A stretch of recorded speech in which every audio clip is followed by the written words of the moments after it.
Bismillahirrahmanirrahim. Assalamualaikum warahmatullahi wabarakatuh. Ashadu an la ilaha illallah, ashadu anna Muhammad Rasulullah. Allahumma sholli ala Sayyidina Muhammad wa ala ali Sayyidina Muhammad kama sholaita ala Sayyidina Ibrahim wa ala ali Sayyidina Ibrahim bil alamina innaka hamidum majid. Alhamdulillah, semoga sehat semua sehingga kita bisa melanjutkan kajian-kajian kita sebagaimana waktu-waktu lalu ya. Nanti kalau seandainya ada, semoga aja tidak ada suara-suara musik ya, mohon dimaklumi lah ya, karena ini studio bukan ya. Jadi bukan ruang yang kedap suara seperti studio itu ya. Ya, tetangga lagi menghibur diri menyetel musik gitu ya. Atau kita anggap aja nanti kalau ada suara musik terekam itu sebagai musik pengiring kajian-kajian kita supaya lebih bersemangat. Oke. Nah, itu sepertinya sudah mulai lagi nyetel musik. Kajian kita kali ini itu judulnya ringan-ringan saja, yaitu Yesus di antara ikan panggang dan ikan goreng. Yesus masuk sini, Le. Pak. Yesus ya di antara ya ikan panggang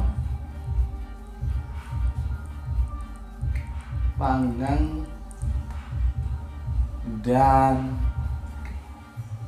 ikan goreng ya. Ini judulnya. Bersahaja judulnya ya, Yesus di antara ikan panggang dan ikan goreng. Sebetulnya sih kalau Yesus bisa kita hadirkan dan kita tanya langsung itu selesai urusan. Apakah yang dimakan Yesus itu ikan panggang atau ikan goreng? Inspirasi kajian ini berasal dari unggahan teman pendetaku ya. Teman pendetaku yang doktor pemikiran Islam ya, orangnya sangat bersahaja dan suka humor ya, humoris gitu. Dia mengunggah dengan gambar atau picture-nya kopi ya, secangkir kopi seperti ini ya. Kopinya ada logo GPDI karena beliaunya dari GPDI ya.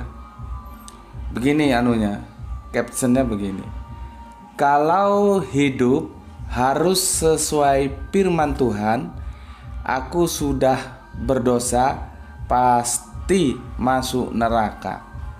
Yesus gak pernah minum kopi, gak ada tertulis dalam Alkitab. Nah, begitu anunya, komennya ya atas sebuah gambar ya, secangkir kopi. Jadi maksudnya begini, di Alkitab itu tidak pernah dijelaskan bahwa Yesus itu pernah minum kopi. Nah, tentunya saudara kita Bang Duktur yang menjadi pembicaraan kita kali ini mengatakan kalau hidup harus sesuai firman Tuhan, aku sudah berdosa, pasti masuk neraka gitu. Karena apa? Yesus tidak pernah minum kopi, sedangkan abang pendeta kita ini minum kopi gitu anunya, apa pesan yang mau disampaikan. Jadi tapi ini guyonan ya, jangan terlalu serius. Kemudian aku kasih komentar ya. Sebentar, komentarku itu begini, aku lihat dulu. Ya sudah, pergi ke sana ya, ke dapur, mungkin ada ikan goreng gitu. Jadi karena di salah satu cerita Yesus itu makan ikan goreng. Masalahnya nanti terjadi sebuah pembicaraan yang lanjut sehingga menjadi sebuah diskusi tentang ikan ini ya, apakah ikan panggang atau ikan goreng gitu. Aku bacakan anunya dulu ya, sketsa ceritanya itu ada di Lukas 24 ya. 42 nomornya. Jadi ceritanya begini, ketika Yesus, kita ikuti kerangka berpikir Alkitab ya. Ketika Yesus bangkit ya, yang dia bersama para pengikutnya 40 hari lamanya setelah pasca penyaliban itu, sebelum naik ke langit ya, kata teman-teman Kristen kita, ada juga mengatakan ke surga. Itu murid-murid kan tidak semuanya percaya ya bahwa Yesus itu bangkit ya. Dan kalau kita lihat di Injil itu dijelaskan Thomas yang sangat tidak percaya, dan ketika Yesus hadir itu Thomas sempat kaget. Makanya Thomas bilang, "Ya Allah, ya Tuhanku," gitu kan. Itu maksudnya bukan Thomas mengakui Yesus itu sebagai Allah, tapi Yesus itu Thomas itu kaget gitu loh. Kan sangat manusiawi sekali gitu. Sama saja ketika kita kaget, misalkan kita sudah berpisah dengan teman lama kita dulu, merupakan sahabat karib waktu kita masih kecil, masih bermain, tiba-tiba 30 tahun kemudian kita ketemu lagi lewat adanya medsos ya. Ternyata teman kita masih hidup dan kita bisa ketemu darat tanpa disangka-sangka, kan kita kaget. Lalu mengucapkan, "Ya Allah, ya Tuhanku," kan begitu. Itu ekspresi kekagetan. Bukan berarti teman kita itu Allah, bukan ya. Dan itu sudah aku jelaskan ya. Nah, sekarang begini ceritanya.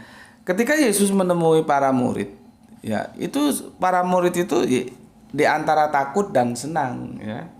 Aku bacakan keseluruhannya lah. Perikopnya, Yesus menampakkan diri kepada semua murid. Ini ada di Lukas 24, kita mulai di ayat yang 36. Begini katanya. Ya, aku bacakan seluruhnya supaya nanti kalian bisa mengikuti kerangka berpikirnya ini kemana begitu. Dan sementara mereka bercakap-cakap tentang hal-hal itu, Yesus tiba-tiba berdiri di tengah-tengah mereka dan berkata kepada mereka, "Damai sejahtera bagi kamu."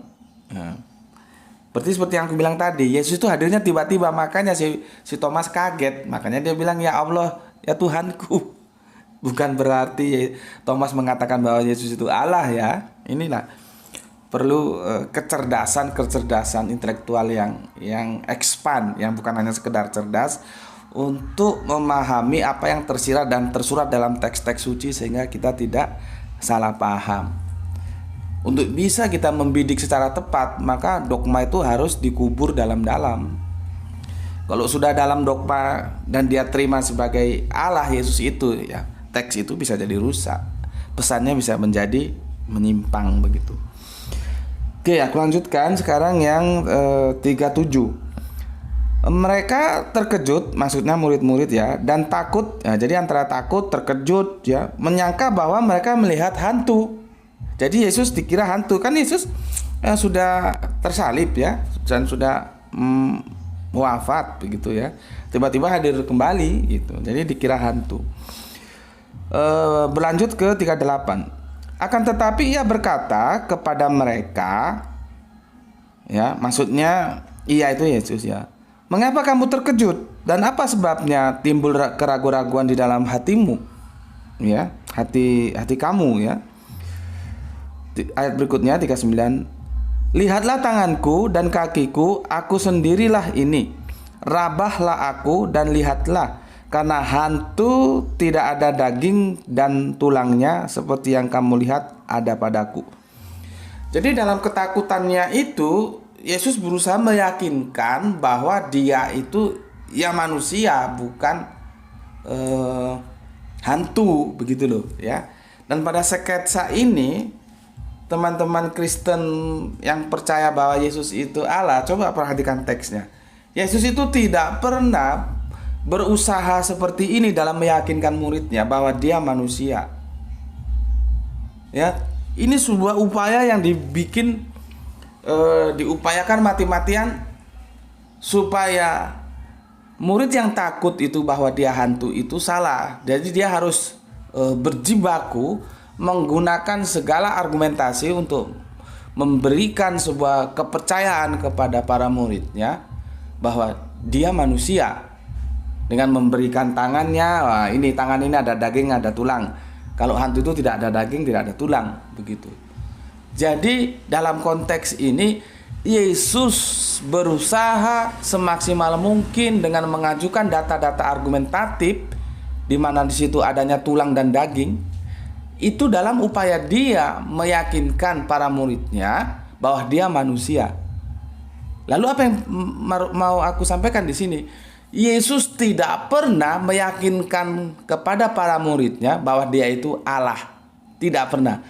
Maka dari itu Yesus tidak pernah dianggap Allah oleh para muridnya.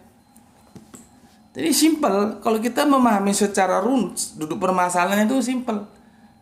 Tapi Anda bisa berpikir seperti aku berpikir, itu dogmanya dikubur dulu, dibuang jauh-jauh dulu. Sehingga kita membidik pesan-pesan dari teks suci itu bisa tepat, tidak menyimpang. Cuman kalau dogma sudah tertancap, ya sulit, gitu loh, ya. Jadi Yesus itu pernah meyakinkan kepada muridnya bahwa dia manusia, tetapi dia tidak pernah meyakinkan kepada muridnya bahwa dia Allah, karena dia memang bukan Allah. Dia menjadi Allah itu prosesnya nanti kemudian, yang diawali oleh bagaimana Konstantin dari pagan berubah menjadi Kristen. Masalahnya Kristennya sudah menyimpang daripada Nasrani, ya. Oke, itu hal lain yang bisa kita diskusikan nanti dalam video tersendiri. Setelah ditunjukkan begitu bahwa ini tanganku, ini ada daging, ini ada tulang, apakah lalu serta-merta para murid percaya? Ya, kita baca ayat berikutnya. Sambil berkata demikian, ia memperlihatkan tangan dan kakinya kepada mereka. Dan ketika mereka belum percaya, ya, jadi mereka belum percaya juga setelah ditunjukkan tangan, kaki, ada daging, ada tulang gitu ya. Dan ketika mereka belum percaya karena girangnya dan masih heran, berkatalah ia kepada mereka. Jadi setelah ditunjukkan ya data-data argumentatif itu ya, bahwa dia ada tangan, ada kaki, masih ada tulang, ada daging, masih juga belum percaya, maka Yesus menempuh cara kedua atau cara berikutnya dengan mengambil argumentasi berikutnya dengan berkata begini. Kita bisa baca di surat yang Lukas 24 ayatnya yang ke-40 sekarang ya. Sambil berkata demikian, ya, ia memperlihatkan tangan dan kakinya kepada mereka, dan ketika mereka belum percaya karena girang dan masih heran, berkatalah ia kepada mereka. Jadi mencari alat lain ya, instrumen lain untuk menimbulkan kepercayaan para murid dengan berkata, adakah padamu makanan di sini? Nah, jadi dia mau makan. Karena apa? Yang namanya hantu itu mana mau makan, mana mau dia makan masakan Padang misalnya, ya pecel gitu. Itu hantu kepala hitam kalau dia mau makan masakan Padang, mau makan pecel, mau makan rendang ya. Nah ini membuktikan ketika Yesus makan. Nah, kalau dia makan berarti dia bukan hantu gitu loh. Logika berpikir yang dibangun oleh Yesus untuk membuktikan bahwa dia itu manusia ya. Oke, merujuk ke yang 42 yang akan menjadi bahan diskusi utama kita. Ayat yang kedua begini, setelah Yesus minta makanan, lalu ayat yang 42 begini. Lalu mereka memberikan kepadanya sepotong ikan goreng. Ya, ini ada di sebentar. Ini ada di Lukas ya. Lukas 24 bukan 42. Lukas ya. Kitab Lukas, tulisannya super jelek maksudnya. Lukas 24:42. Aku langsung merujuk aja ya, terlalu panjang kalau aku tulis. Itu yang diberikan itu ikan goreng. ya, ikan goreng. Yang jadi permasalahan kita nanti, diskusi kita nanti ini goreng ini. Ya. Makanya judul kita adalah Yesus di antara ikan panggang dan ikan goreng. Oke. Itulah kenapa aku memberikan advice ya sedikit guyon ya, nggak begitu serius kepada sahabatku ini, saudaraku ini, dokter, pendeta, doktor ya. Maksudnya dokter yang pendeta, pendeta yang dokter ya, Bang Eli Tambunan. Ini dokternya cum laude loh, ini pemikiran Islam di UIN Yogyakarta ya. Aku bilang begini, ya sudah pergi sana ke dapur, mungkin ada ikan goreng gitu. Karena secara tekstual di Bible itu khususnya Perjanjian Baru ada Yesus makan ikan goreng gitu maksudku. Kalau minum kopi kan nggak ada. Maka kalau minum kopi itu dianggap dosa karena Yesus tidak pernah minum kopi, ya sudah makan ikan goreng aja gitu loh maksudku ya. Paham ya di sini ya logikanya. Oke. Setelah aku memberi komentar begitu, ternyata ada kawan lain yang masuk ya. Namanya Mas Dewe ya. Aku singkat ya, Mas Dewe ya. Dia bilang begini, adanya ikan bakar Pak, zaman dulu belum goreng-goreng ya. Terus dokter kita ini yang punya TS ini jawab, ikan rebus. Nah, jadi sudah beda nih 3 orang ini ya. Terus teman Dewi menjawab lagi, dia mengutip lagi 2442, dan mereka memberikan kepadanya sepotong ikan bakar dan madu lebah. Nah, ikan madu lebahnya nanti kita bicarakan ya. Ikan bakar ya.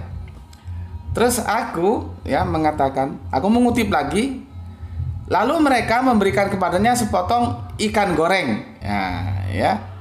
Jadi begini.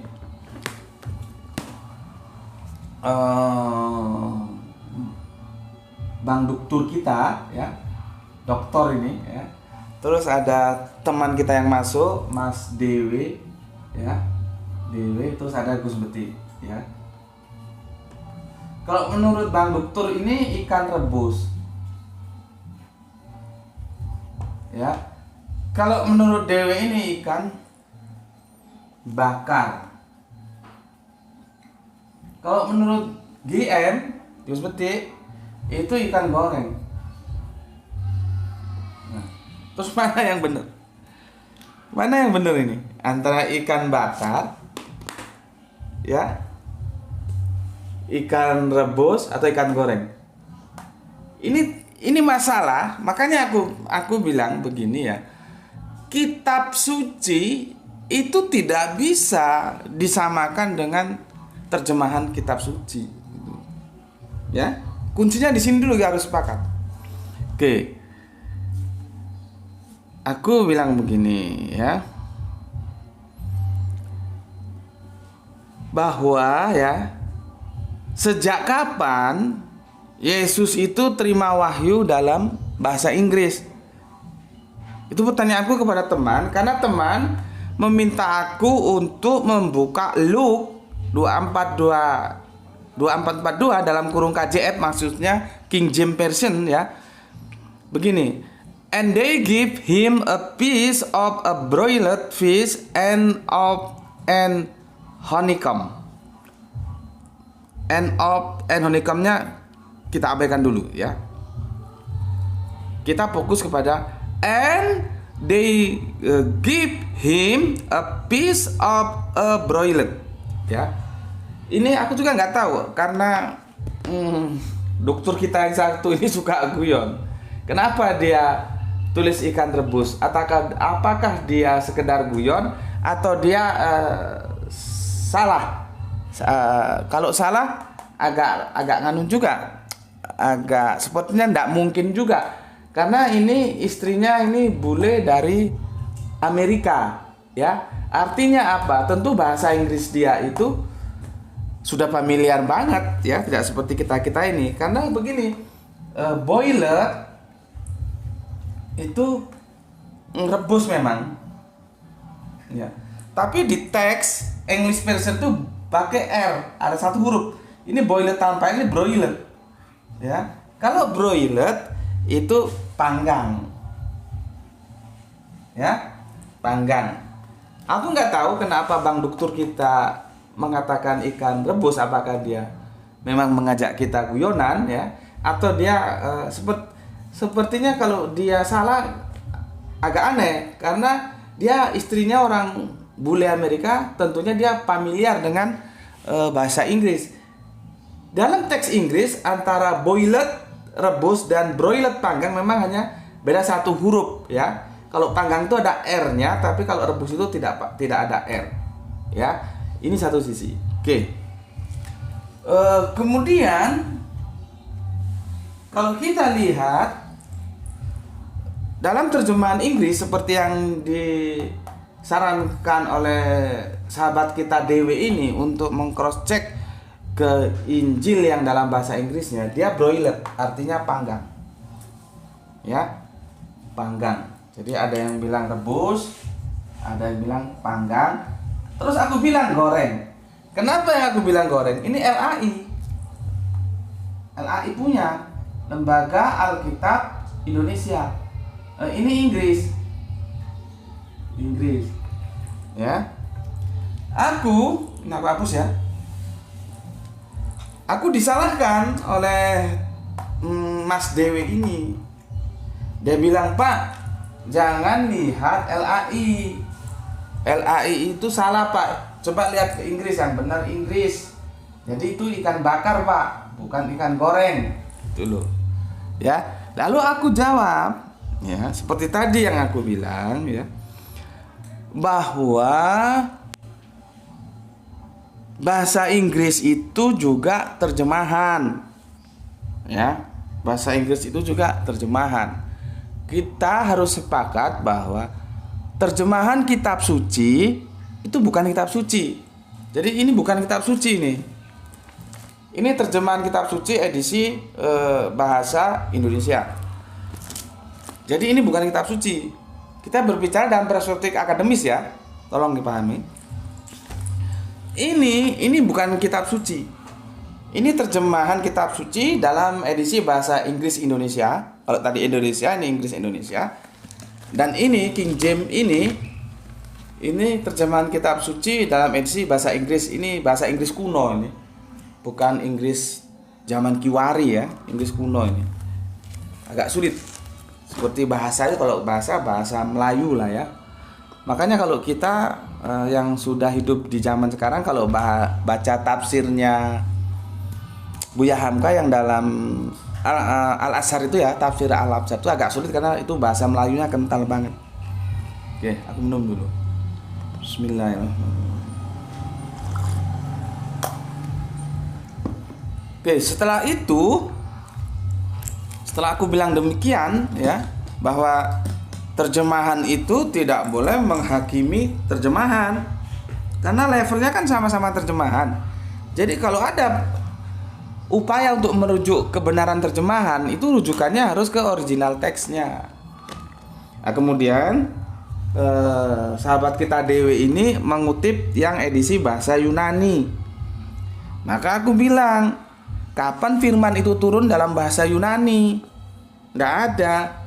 Masa nabinya orang Israel yang menggunakan bahasa Ibrani, firmannya turun dalam bahasa Yunani? Iya kan? Jadi ketika edisi bahasa Inggris aku tolak, aku lebih memilih edisi bahasa LAI ya. Dan ketika disalahkan, aku bilang tidak bisa LAI disalahkan oleh Injil bahasa Inggris, soalnya ini sama-sama terjemahan. Akhirnya Mas Dewi ini menghadirkan yang edisi bahasa Yunani. Tetap saja aku tolak, karena Septuaginta dan Vulgata itu keduanya sama-sama terjemahan juga, gitu loh. Itu sama-sama terjemahan, ya, sama-sama terjemahan. Dan kita sudah sepakat bahwa kitab suci itu bukan terjemahan kitab suci. Sebetulnya aku mau bicara gampang dengan teman diskusi ini. Tolong dong hadirkan original teksnya itu mana, kitab sucinya mana, ya. Bukan terjemahan kitab sucinya. Kitab sucinya tolong dong hadirkan. Sebetulnya gitu loh yang aku mau, ya. Dan sampai sekarang tidak dihadirkan, memang tidak ada. Kalaupun ada dihadirkan, kita perlu tanya, karena sekarang ada upaya mereibranikan, bukan Ibrani original ya, tapi mereibranikan. Artinya apa? Yang dalam terjemahan diusahakan ditulis ulang dalam edisi Ibrani, itu loh. Awas jangan terjebak ya. Nggak seperti Al-Quran. Al-Quran dari dulu original teksnya terjaga. Jadi seperti kemarin kan kita melakukan kritik teks terjemahan ya tentang jana itu ya, bahwa jana itu bisa diterjemahkan menurut isim zat atau isim makna. Itu hati-hati ya. Sudah adzan ini ya, nanti kita lanjutkan. Aku harus sholat asar dulu. Itu dari aku. Assalamualaikum warahmatullahi wabarakatuh.